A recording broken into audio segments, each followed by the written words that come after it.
నమస్తే అండి. America, Canada ఈ రెండిటి మధ్య ఉద్రిక్తతలు మరోసారి తీవ్ర రూపం దాల్చాయి. 3 రోజుల పాటు కొనసాగిన వాణిజ్య ఒప్పందం కోసం జరిగిన ఈ చర్యలు ఎలాంటి ఒప్పందం లేకుండానే ముగిసిపోయాయి. చర్యలు విఫలం కావడంతో కెనడా నుంచి దిగుమతి అయ్యే వస్తువులపై 50% ఈ 50% సుంకాలను విధించేందుకు అమెరికా అధ్యక్షుడు డొనాల్డ్ ట్రంప్ ప్రభుత్వం నిర్ణయించింది.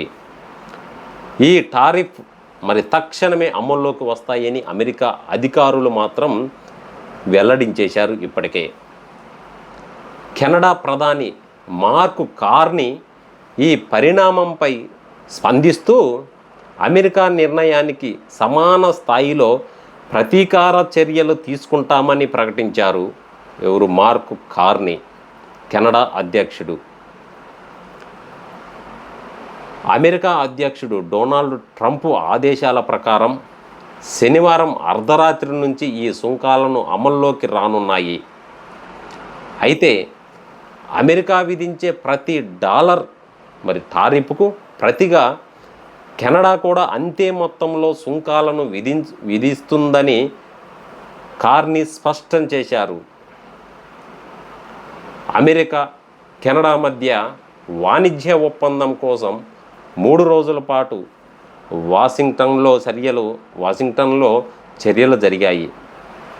కెనడా వాణిజ్య మంత్రి డొమినిక్ లెబ్లాంక్ మాత్రం అమెరికా వాణిజ్య ప్రతినిధి జేమిసన్ గ్రీర్ ఈ చర్యల్లో పాల్గొన్నారు. ప్రారంభంలో ఇరు దేశాలు ఒప్పందానికి దగ్గరగానే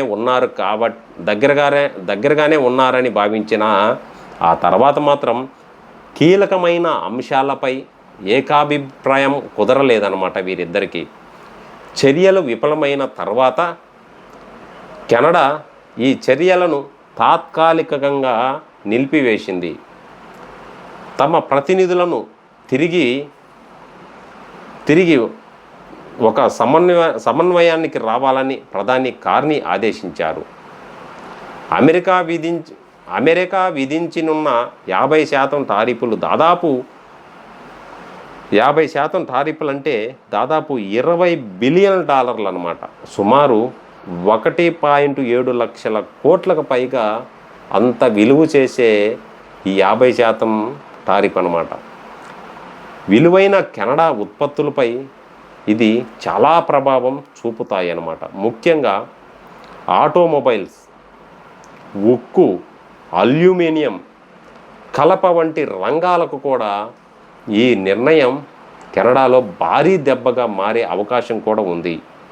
అమెరికా అధికారులు మాత్రం కెనడా కోరిన కొన్ని రాయితీలకు అంగీకరించలేదని స్పష్టంగా తెలియజేశారు. ముఖ్యంగా కార్ల తయారీ రంగం, స్టీలు, అల్యూమినియం లంబర్ రంగాలలో కెనడా డిమాండ్లపై విభేదాలు కొనసాగినట్లు తెలుస్తుంది. అమెరికాతో ఒప్పందం కుదరకపోయినా తమ దేశ కార్మికులు వ్యాపారాలను రక్షించేందుకు అవసరమైన చర్యలు తీసుకుంటామని మార్క్ కార్నీ స్పష్టం చేశారు. ఇరు దేశాల మధ్య వాణిజ్య సంబంధాలు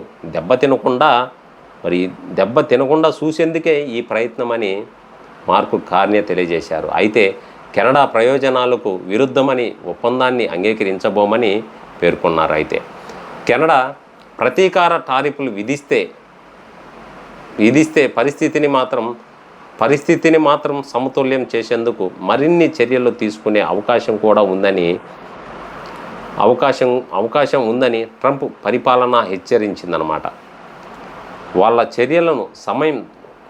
చర్యలను సమం చేసేందుకు మరోసారి కఠిన చర్యలు తీసుకుంటామని స్పష్టం చేశారు. అమెరికా అధికార వ్యాఖ్యానించారన్నమాట.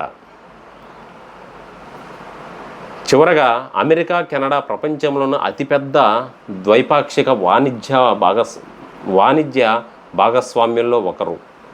ఇరు దేశాల మధ్య ప్రతి ఏడాది $100 బిలియన్ విలువైన వాణిజ్యం వీరిద్దరి మధ్య జరుగుతుంటుంది. తాజా టారిఫ్ల నిర్ణయంలో అమల్లోకి వస్తే వినియోగదారులపై ధరల ప్రభావం భారంగా పెరుగుతుంది. పరిశ్రమల సరఫరా వ్యవస్థల్లో అంతరాయాలను ఏర్పడే అవకాశాలు కూడా మరి అంతరాయాలు మరి ఏర్పడే అవకాశం కూడా ఉందని రాజకీయ నిపుణులు చెప్తున్నారు. ఇప్పటికే అమెరికా ఇతర దేశాలపై టారిఫ్ విషయంలో కఠిన వైఖరి అవలంబిస్తున్న ఈ నేపథ్యంలో కెనడాతో తాజా వివాదం అంతర్జాతీయ వాణిజ్య రంగంలో కొత్త ఉద్రిక్తతలను దారితీసే అవకాశం కూడా ఉందండి. సో ఇప్పుడు మనది ఒక సమస్య ఏంటంటే, వాణిజ్య చర్యల విఫలం అంటే కెనడా అమెరికా మరి వీరి చర్యలు విఫలం కావడంతో భారతదేశానికి ఏమైనా నష్టం కలుగుతుందా అనేది కూడా ఒకసారి కింద కామెంట్ సెక్షన్లో తెలియజేయండి వీరి వల్ల. సో మరో వీడియోతో మళ్ళీ ముందుకు వస్తాను. అంతవరకు ప్లీజ్ మన ఛానల్ని సబ్స్క్రైబ్ చేస్తారని ఆశిస్తున్నాను. ధన్యవాదాలు.